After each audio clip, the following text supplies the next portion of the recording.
Hi guys, welcome in. I am the Kodiak, and today we're going to be talking about that, I don't even know what to call it, Week 17 game, Sunday Night Football, primetime Washington football team versus the Philadelphia Eagles. So we're going to talk a little bit about what happened earlier today.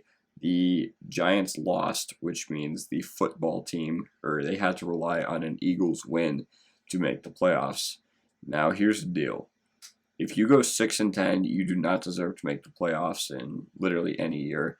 But the NFC East just happened in their luck to be especially bad this year. So yeah, they actually had a shot to make the playoffs going 6-10. And the only people I see that are really, really mad about what transpired in this game, which we'll get to, are Giants fans and players on social media. If you think you deserve a playoff spot, you likely should have gone better than 6-10. Hell, it doesn't take a lot to go even better than 7-9, but the Giants somehow ended up doing so, or ended up not finishing with a great record, despite the NFC East being an absolute joke this year. I am thoroughly convinced that the Cowboys would have won it if Dak didn't go down. So now we are going to get the shell of Alex Smith, who, by the way, has only played one exciting half season of football throughout his career against the Tampa Bay Buccaneers wildcard weekend. So here's what happened in tonight's game. It was a relatively close game, and to be honest, if the Washington football team was any better, they should have blown this practice squad Eagles team out of the water. Wentz was also a healthy scratch, so the starting quarterback for the Eagles tonight was Jalen Hurts. And I think a large part of the only reason anyone is talking about it is because it happened on Sunday Night Football with the whole country watching.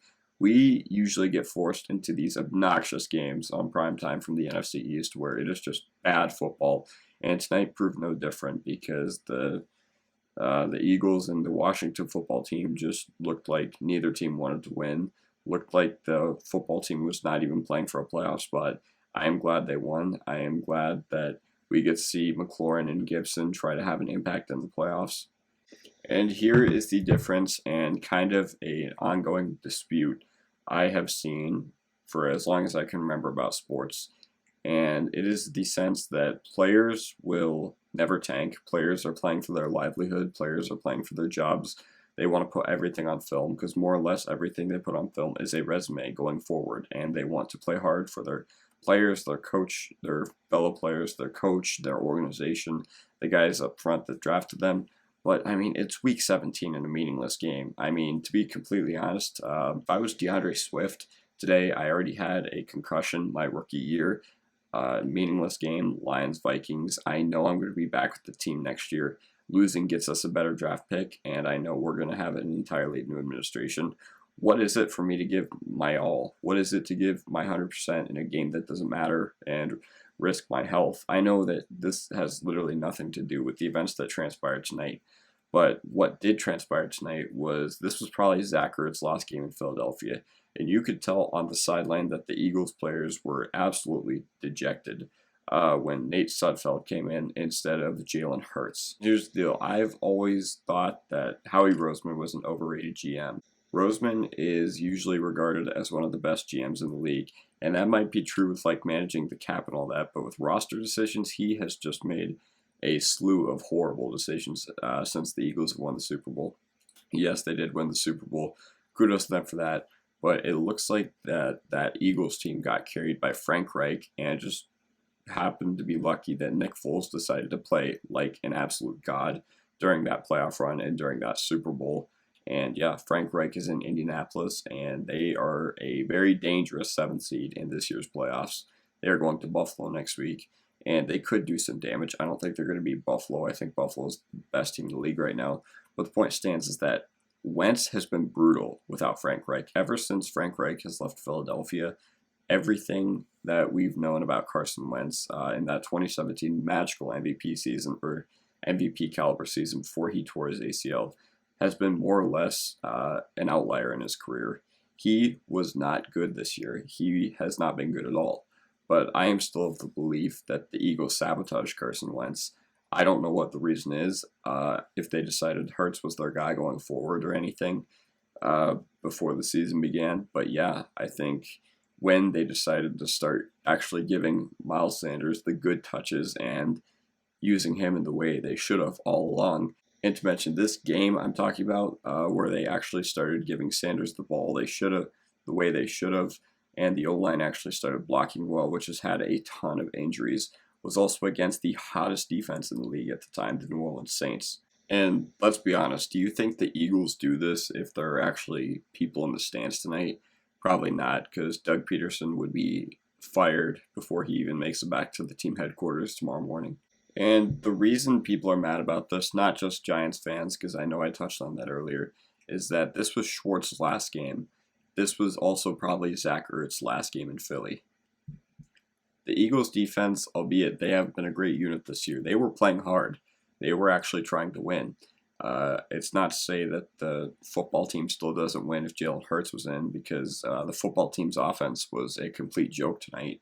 But Doug Peterson decided that Week 17 on Sunday Night Football, in a game where if an even more hated division rival than the football team, the Giants, can clinch with a football team loss, he decides to trot out Nate Sudfeld, who has been the third string quarterback on this team going back to 2017. And I'm just going to come out and say this.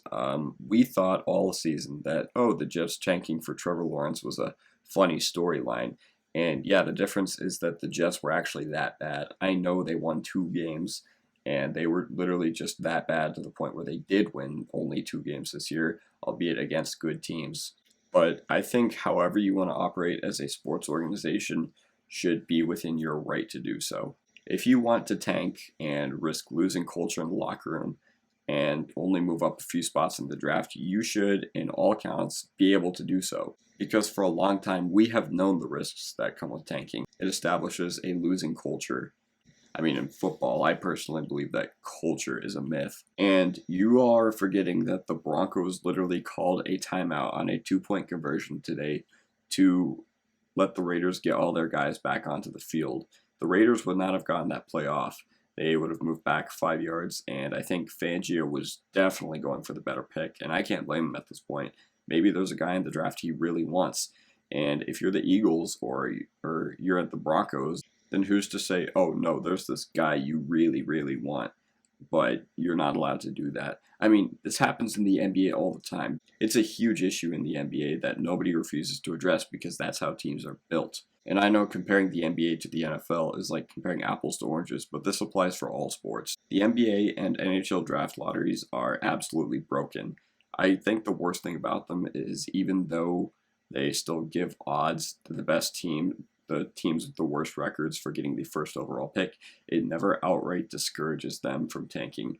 And I know I've seen a few tweets on Twitter or so about the NFL potentially putting in a draft lottery, which is the worst idea I've ever heard. I think the NHL draft lottery is the most unfair system in sports. And the way Peterson went out and trotted Nate Sudfeld onto the field, I know people might lose respect for him, and I know that the NFL as a whole play to win mantra, and yeah, it kind of is a huge middle finger to the guys who are playing hard for Schwartz and the guys who actually wanted to win in probably Ertz's last game in Philly as well.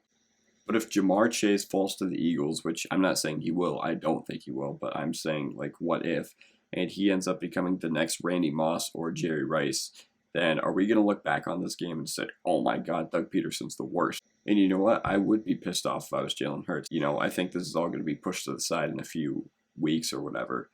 I don't think there's going to be any investigation because you can't prove that Doug Peterson was throwing this game at all. But maybe a free agent keeps this in the back of their mind when contract negotiations roll around. Plus, putting in Nate Sudfeld was only half of it. They didn't go for 2 game-tying field goals. They didn't jump on fumbles in the last few minutes of the game. And I actually just saw a tweet that is interesting, and I feel like I should share it from Greg Rosenthal, that Lovie Smith pulled all his best players in Week 17, 2014 with a halftime lead so they could more or less tank and get the number 1 overall pick. The number 1 overall pick was Jameis Winston. So you could say it didn't turn out very good for them. But in an alternate reality, Jameis Winston could be the next Patrick Mahomes. NFL teams are the best and the worst when it comes to evaluating prospects and when it comes to the draft as a whole. Nobody has any idea of how it's going to happen. We can certainly try to predict using what we know, watching guys play, using combine measurables, all that. Situations as well can vary as far as how successful a player is or not. And yeah, occasionally you are going to get a Mahomes, a Watson, and a lot of really, really good quarterbacks were not taken early, like the Eagles are picking now. Except I don't think the Eagles are going for a quarterback. But there may be some truth to the fact that maybe even Doug Peterson and Howie Roseman aren't sold on the future of the Eagles. I have been of the belief since last offseason that Howie Roseman should be fired. And no, this has nothing to do with Jalen Reagor being taken over Justin Jefferson or something like that. Because there is literally a 0% chance that Justin Jefferson turns into Justin Jefferson if he goes to the Eagles. But the roster management has just been really, really bad all around. Plus, drafting Jalen Hurts in the second round this spring after you sign Carson Wentz to a huge contract the summer before. I just don't understand it. I just don't understand how the Eagles operate. But like I said, I don't care that this happened, because if you are willing to tank in sports, if you are willing to throw the game, like, let's be honest, the discussion here is not if they threw the game or not, but the discussion here is, are the repercussions of tanking, of potentially pissing off your locker room, worth it? I'll leave that up to you guys to decide. The Giants didn't deserve to make the playoffs this year. The Cowboys didn't deserve to make the playoffs this year. The Eagles didn't deserve to make the playoffs this year. And the football team didn't deserve to make the playoffs this year. I know that from the NFL's formula, they have to have a division champion. But if I'm being honest, if I was the commissioner of the NFL, I'd be fired on the spot, and a lot of people would be unhappy with my performance almost instantly. But I would make the football team give their playoff spot to the Dolphins. Okay, I'm kidding. That's a bit of a reach. But yeah, that's all we're going to talk about today. Giants fans who are mad about this, I'm sorry. Life sucks. Life goes on.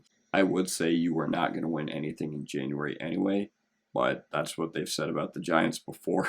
And I don't think they can ever be counted out in the playoffs, especially when they would have played Tom Brady. The Eagles have had a low point ever since they won the Super Bowl.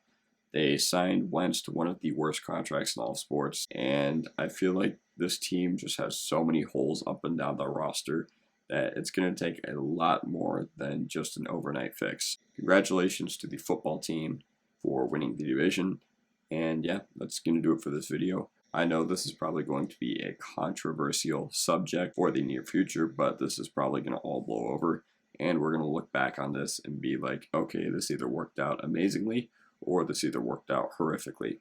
Anyways, guys, have a good day, and peace out.